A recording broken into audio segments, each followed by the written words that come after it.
ਸਾਡੇ ਕੋਲ ਅਗਲਾ ਫੇਸਬੁੱਕ ਮੈਸੇਜ ਆਇਆ ਹੈ ਅਨੰਦਨਾਥ ਜੀ ਦਾ ਟੋਰਾਂਟੋ ਤੋਂ। ਇਹ ਲਿਖਦੇ ਹਨ, ਮੈਨੂੰ ਲੱਗਦਾ ਹੈ ਕਿ ਪੰਜਾਬ 'ਚ ਭਾਰਤੀ ਸਰਕਾਰ ਦੀਆਂ ਏਜੰਸੀਆਂ ਬਾਦਲ ਰਾਹੀਂ ਹਾਲਾਤ ਖਰਾਬ ਕਰਵਾ ਰਹੀਆਂ ਹਨ। ਇਸ ਨਾਲ ਮੌਜੂਦਾ ਸਰਕਾਰ ਦੀ ਸ਼ਾਖ ਹੋਰ ਵੀ ਖਰਾਬ ਹੋਵੇਗੀ, ਜੋ ਪਹਿਲਾਂ ਵੀ ਦੁੱਧ ਧੋਤੀ ਨਹੀਂ ਹੈ। ਫਿਰ ਬਾਦਲ ਸਰਕਾਰ ਤੋੜ ਦਿੱਤੀ ਜਾ ਸਕਦੀ ਹੈ। ਇੰਦਰਾ ਦੀ ਤਰਜ਼ ਤੇ ਐਮਰਜੈਂਸੀ ਰਾਸ਼ਟਰਪਤੀ ਰਾਜ ਲਾਗੂ ਹੋ ਸਕਦਾ ਹੈ। ਫਿਰ RSS ਦੀ ਸਰਕਾਰ ਬਣਾਈ ਜਾਵੇਗੀ। ਤੁਹਾਡਾ ਇਸ ਬਾਰੇ ਕੀ ਖਿਆਲ ਹੈ ਜੀ ਡਾਕਟਰ ਸਾਹਿਬ? देखो अज ही सानू ईवन सरी तो साडे चंगे सुहिरद वीर ने भाई धर्म सिंह उन्होंने दोपहरे कॉल भी आई। उन्होंने भी ये फिक्र ज़ाहिर किया। उन्होंने कहा जी ईवन साडियां जथेबंदियां भी ये मंग रही ने भी राष्ट्रपति राज लागू करो।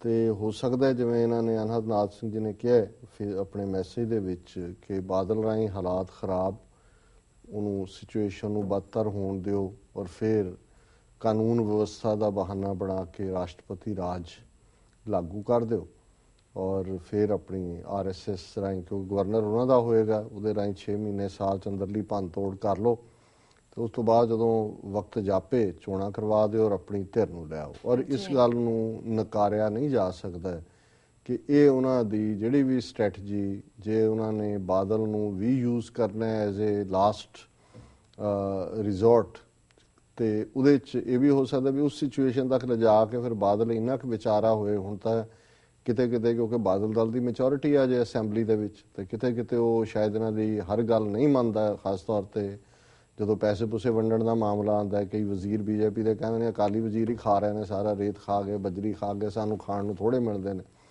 सो उस स्थिति शायद बदल सकती है।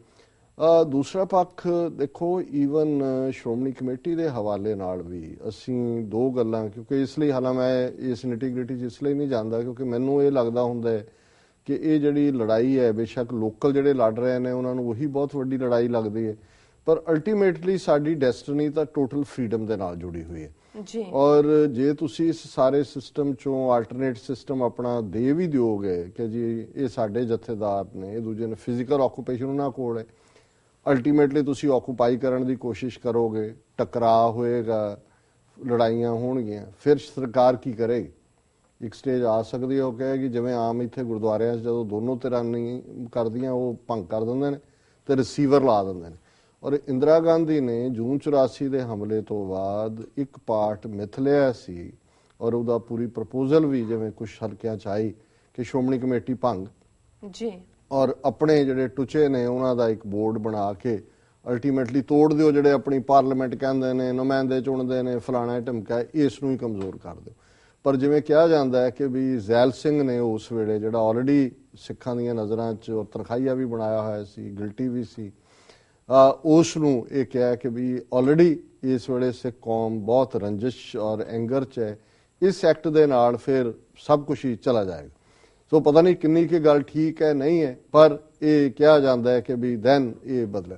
सो मैं ये सिनेरियो दोबारा देखना कि भी जे हुण ये लाइन इसे पासे जाती है जिहड़ी कि जा रही है उस पास इन द एंड असी कहते जी असी चोणां राहीं ये सारा बनाण असी अकाल तख्त लिबरेट कराना है अपने असी जथेदार थापड़े ने ज़ाहिर है उन्होंने गुरुद्वारा एक्ट राहीं इन्हां नूं एम्पावर किया होया। वैसे सुप्रीम कोर्ट पिछले 4 साल 5 साल तो मैंबरां ने सौं भी नहीं चुकी नवीं चोणां भी हो सकदियां ने। सिस्टम जे तुसी एक नूं तोड़दे हो और ये मैनूं ये लगता है कि भी ये करप्ट जिवें मैं अगे भी कहा भी आलमोस्ट 90-95 साल बाद ये तजर्बा फेल होया जी ते RSS किसी हद तक भी जा सकती है। बहुत मंग होए जी तोड़ दिओ फिर तोड़ के वो अपने ला देणगे ना भी अपनी चोणां राहीं लियाना चाहे कोई बोर्ड ला देणगे कोई बंदे टुचे बथेरे उन्हां नूं मिल जांदे ने। सो कुल मिला के इसलिए मैं समझदा भी एक पासे लोकल लैवल ते प्रैशर रहना चाहिए पर इस सारे चों 30 मिलियन सिख कौम नूं एक अपना ग्लोबल पार्लीमेंट सिख पार्लीमेंट एक सिस्टम कढ़ना पेगा ताकि जदों भी कोई इस किस्म की शरारत है गुरुद्वारियां ते कब्जे की करते हैं और दूसरा करते हैं असी जिहड़ा अपनी उस इंटरनेशनल जिहड़ी साडी आवाज़ होए उस राहीं जिहड़ा इस नूं अगे भी तोरीए और कुछ जिहड़ा कर भी सकीए। सो साडी कोशिश तो है देखो अज असी वॉइसलैस हैं साडी आवाज़ कोई नहीं सुनदा और मैं ये भी दसदे हैं अपने दर्शकों नूं कि अज दा प्रोग्राम असी लाइव भी कर रहे हैं कल भी साडी कोशिश होएगी ਕੱਲ ਸਾਡੀਆਂ 2 ਮੀਟਿੰਗ ਜਿਹਦੇ ਵਿੱਚ ਕਿ ਇੱਕ ਵਾਈਡ ਡੈਲੀਗੇਸ਼ਨ ਅਮਰੀਕਾ ਭਰ ਦੇ ਸਿੱਖਾਂ ਦਾ ਹੈ ਵਾਸ਼ਿੰਗਟਨ ਡੀਸੀ ਦੇ ਵਿੱਚ ਜਿਹੜੀਆਂ ਨੇ ਉਹ ਹੋਣੀਆਂ ਨੇ। ਇੱਕ ਸਟੇਟ ਡਿਪਾਰਟਮੈਂਟ ਨਾਲ ਹੈ ਜਿਹੜੀ ਕਿ ਇਹਨਾਂ ਦਾ ਫੋਰਨ ਅਫੇਅਰਸ ਦੀ ਹੈ, ਔਰ ਇੱਕ United States commission on international religious freedom ਨਾਲ ਹੈ, ਕਿਉਂਕਿ ਬਾਅਦ ਦੁਪਹਿਰ ਹੀ ਇਹ ਸਕੈਜੂਲਡ ਨੇ। ਔਰ ਉਹਨਾਂ ਮੀਟਿੰਗਸ ਦੇ ਵਿੱਚ ਅਸੀਂ ਆਪਣਾ ਜਿਹੜਾ ਉਹ ਦੱਸਾਂਗੇ ਕੇਸ ਵੀ, ਪਰ ਇੱਕ ਗੱਲ ਜ਼ਾਹਰ ਹੈ ਵੀ ਉਹ ਉਹਨਾਂ ਦੀਆਂ ਰਿਪੋਰਟਾਂ ਦਾ ਹਿੱਸਾ ਬਣਦਾ, ਉਹਨਾਂ ਨੂੰ ਪਤਾ ਲੱਗਦਾ ਵੀ ਕੀ ਚੱਲ ਰਿਹਾ। ਪਰ ਜੇ ਅਸੀਂ ਕੋਈ ਆਵਾਜ਼ 30 ਮਿਲੀਅਨ ਸਿੱਖਾਂ ਦੀ ਫਿਊਚਰ ਦੇ ਲਈ ਕਿਸੇ ਤਰੀਕੇ ਦੇ ਨਾਲ ਅਸੀਂ ਆਰਟੀਕੂਲੇਟ ਕਰਨਾ ਚਾਹੁੰਦੇ ਹਾਂ ਤਾਂ ਫਿਰ ਸਾਨੂੰ ਇਹ ਦੇਖਣਾ ਪਏਗਾ ਕਿ ਅਸੀਂ ਇਸ ਚੋਂ ਸਿਸਟਮ ਕੱਢੀਏ। ਉੱਥੇ ਕਿਸੇ ਪਾਸੇ ਜਾਈਏ, ਸ਼੍ਰੋਮਣੀ ਕਮੇਟੀ ਨਾ ਟੁੱਟੇ, ਬਾਦਲ ਕਿਹਾ ਹੀ ਖੜੇ ਰਹਿਣ, ਫਿਰ ਵੀ ਸਾਡਾ ਸਭ ਕੁਝ ਜਾਂਦਾ ਹੈ। ਸਰਕਾਰ ਟੁੱਟ ਜਾਂਦੀ ਹੈ, ਚੋਣਾਂ ਹੁੰਦੀਆਂ, ਬੀਜੇਪੀ ਆ ਜਾਂਦੀ ਹੈ, ਆਮ ਆਦਮੀ ਪਾਰਟੀ ਆ ਜਾਂਦੀ ਹੈ, ਈਵਨ ਉਹਦੇ 'ਚ ਵੀ ਅਸੀਂ ਕਾਂਗਰਸ ਆ ਜਾਂਦੀ ਹੈ, ਉਹਦੇ 'ਚ ਵੀ ਅਸੀਂ ਲੂਜ਼ਰ ਹੁੰਦੇ। ਸੋ ਮੈਂ ਸਮਝਦਾ ਵੀ ਇਹ ਸਾਰੇ ਨੁਕਤੇ ਨੇ, ਕਿਉਂਕਿ ਜੇ ਅਸੀਂ ਨੀ ਜਰਕ ਰਿਐਕਸ਼ਨ ਰੱਖਾਂਗੇ ਕਿਸੇ ਸਿਚੁਏਸ਼ਨ ਨੂੰ, ਫਿਰ ਕੰਟਰੋਲ ਤਾਂ ਉਹਨਾਂ ਕੋਲ ਹੁੰਦਾ ਜਿਹੜੇ ਐਕਸ਼ਨ ਕਰਵਾਉਂਦੇ ਨੇ, ਅਸੀਂ ਰਿਐਕਟ ਹੀ ਕਰਦੇ। ਸੋ ਕੁੱਲ ਮਿਲਾ ਕੇ ਅਸੀਂ ਇਸ ਸਥਿਤੀ ਦੇ ਵਿੱਚ ਫਸੇ ਹੋਏ, ਔਰ ਇਹਨਾਂ ਦਾ ਸ਼ੁਕਰੀਆ ਅਨਹਦ ਸਿੰਘ ਜੀ ਦਾ।